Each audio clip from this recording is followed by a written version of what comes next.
Peace to the tribe, peace to the collective. It's the Hood Mystic, representing hoodmystic.com, learnsidereal.com, columbianexchange.com, White Rabbit Psychedelics. I always think about how I wear a lot of hats, but that pun, I don't know if it was intended or intended. I don't know. I don't be knowing half of the time.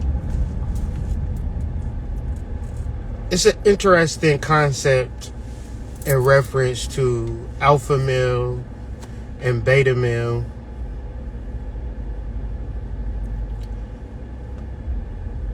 Feminine woman, masculine woman. Some women are alpha women.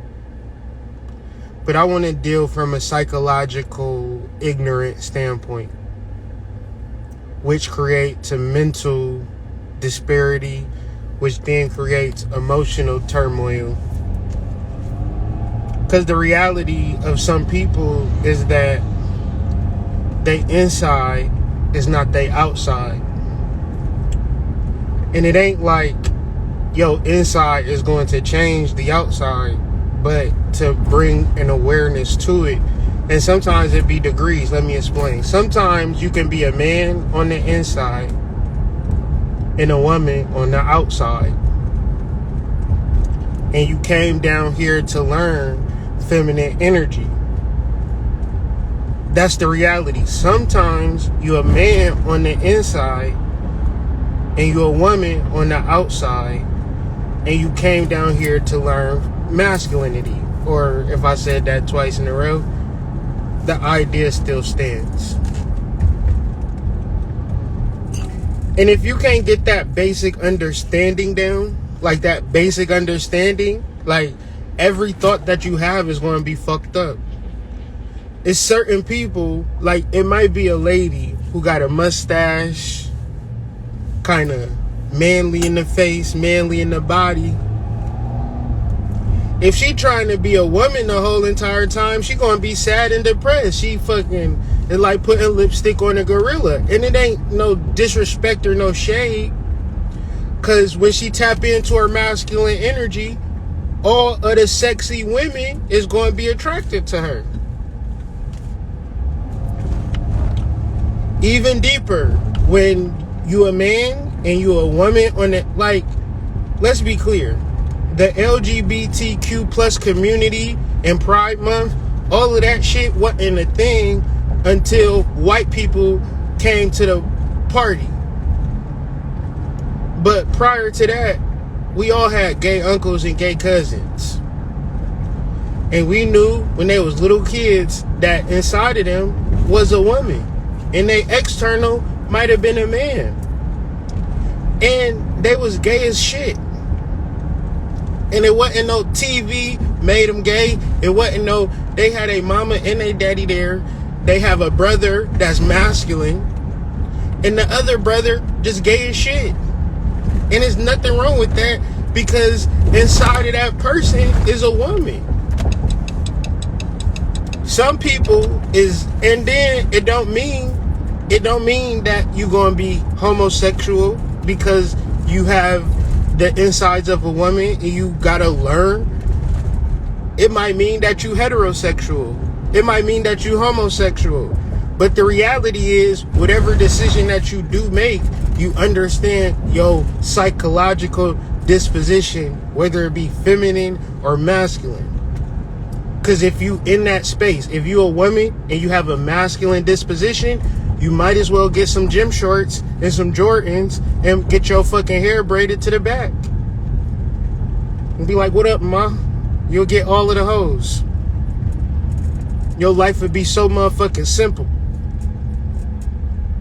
If you're a dude and you got feminine energy, it's best to go get your fucking nails done. It's best to go get your hair done or some shit like that. Tap into your feminine energy. It's easier that way. Life is simpler that way. And then your mental is not disrupted or distracted because you can't even get with the basic premise. It wouldn't be no such thing as Pride Month if white men wasn't incorporated into the thing. So then we put Pride Month over psychological disposition. So let's then backtrack into alpha males. The myth of being an alpha male, like the understanding of an alpha male in the animal kingdom is that he's not really the alpha male, but the other male, all of the male, this is the thing. If you get into the studies, if you get into the studies of how the kingdoms in the wolf kingdom work, all of the males are beta. I'm going to get into 2 sciences on males and females on how this shit work. And then I'm going to tell y'all how y'all not emotionally mature to get into them spaces. And then I'm going to end the video. When you have a male dominant society, it's because all of the males is betas and they work together. And they prop up a male to be an alpha. So to bring that into relative normal talk, you got the manosphere. You got a whole bunch of beta males propping up a king beta male. Because the ideologies and the goals for which that man is trying to get to, he never going to fucking get there.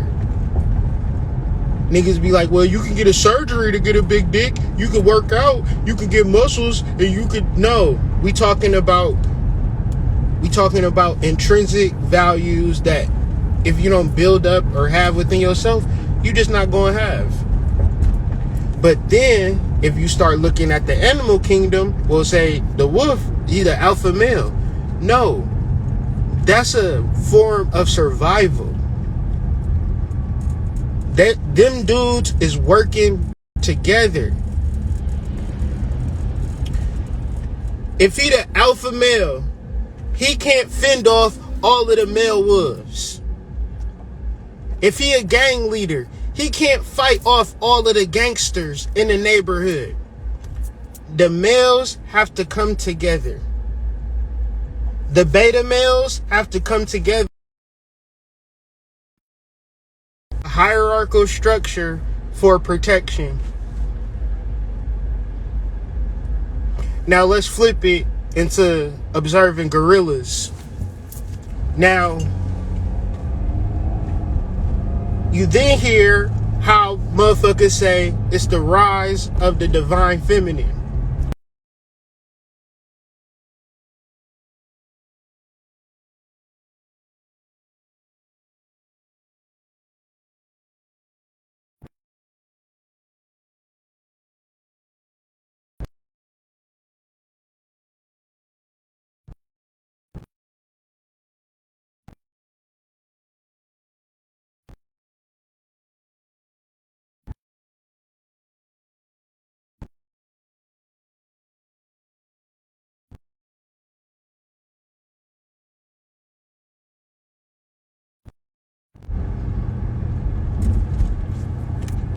Alright. Niggas always want to call you while you doing a live. I just never fully understand that shit. Now, in certain societies, let's just say gorillas. Gorillas have a matriarchal setup where the society is centered around women. And it might seem like that's some obtainable shit for humans, but you got to understand that the female gorillas, they under a role of solidarity. These women actually fuck with each other. What I take from that is if women actually worked on being solid instead of worked on trying to get with a nigga, but no, like, not like I'm fucking with this nigga or I'm fucking with this girl and she my friend and she cool and we can do shit together. I'm talking about building a spiritual connection through sisterhood, coven work, spirituality, wading in the fucking water, river work, ritual shit. making sure your periods is synced up. I'm talking about building solidarity. Then that's how you tap into your femininity. When you fucking with a nigga, you just a regular bitch getting fucked at nighttime. And then you waking up with a fucking wig on. You putting your wig on and you walking out the nigga's hotel room or his apartment, or he leaving your apartment. You just did some regular fucking shit. And then you want to talk about divine feminine because you went on a vacation. Divine feminine is some shit where you doing some divine shit. Divine as in godlike. Like you really did some shit outside of your ego with your sister. No, but these hoes want to be famous. These hoes want to be successful. These hoes want some money. These hoes want a nigga. These women don't want to sync up with you. They don't want to build solidarity and familiarity for lifetimes and lifetimes. That divine feminine shit that y'all be saying, it sound good to the ears. But it's a lot of black women that is completely isolated and don't know left from right because all the women that really could really fuck with them, they jealous of them, or they attacking them, or they doing dirty, low ball, dirty witch shit, getting voodoo dolls and dumb shit like that, taking a picture off of Instagram and printing it and putting it on their altar and doing weird shit. And I say all of that to say, you talking about divine feminine energy, and it could be so simple if you wanted to build solidarity with the next woman in reference to a kingdom or a community.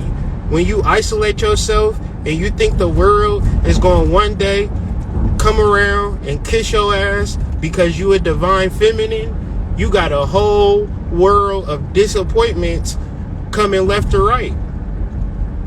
It ain't nobody's fault but your own damn fault.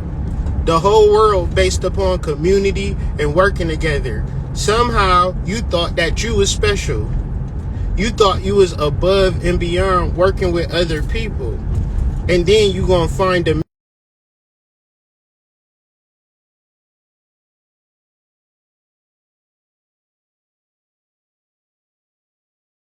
an illusion to allow these fucking demons to keep dropping their fucking demon seed in your fucking uterus. Cause you actually think that these niggas is going to save you and make your life better. You really think that? You've been watching Disney movies and shit your whole life. You ask a girl what she doing. She watching Netflix. And then you say, well, how does those movies affect your subconscious and your expectations of an unreal reality? You watch movies all the fucking time. You think that's reality, don't you? A little bit, don't you? You must think it's reality because you watching this shit all the time. Now it makes sense to you? So I'm saying divine feminine energy, matriarchal energy, is not a bitch propagating herself, telling you how good her life is and how you need to get on her level. That's not divine feminine energy. That's a fucking rusty ass bitch doing some rusty ass shit. Divine feminine energy is when two or more women go into covenantship and sisterhood in pure energy. I ain't talking about backstabbing, player hating, dirty, witch hating ass energy. Oh, why? Like, you gotta be beyond the fucking childlike state in reference to the conversation that I'm having.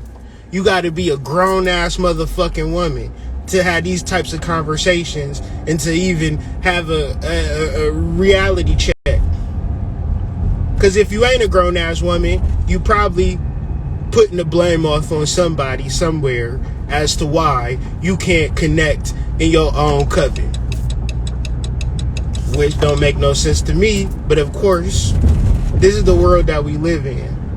A bunch of fake ass, false ass ideas, false ass timelines, information and energies for which a person is really chasing an emotional high. And when you talk about the spiritual connection, when you talk about a physical connection, when you're talking about a mental connection to spirit, niggas don't have it. Because ask a motherfucker what divine feminine energy is. You're going to get 50 million definitions. And if I say divine feminine energy, is it important? Yes, it's very important. What is it? Well, it just depends on who it is. How is something very important something that can't be identified? Now, how important is a chair? It ain't really important at all. We can go anywhere to a store. All of us in this fucking chat room can go to a store and say, where's the chairs at in this fucking store? And we could all point to a fucking chair. We ain't gonna say, well, it depends on what you call a chair. Because my chair is, my chair got 3 legs, not 4 legs. My chair is on a wheel. Does that actually make it a chair? We know exactly what the fuck a chair is.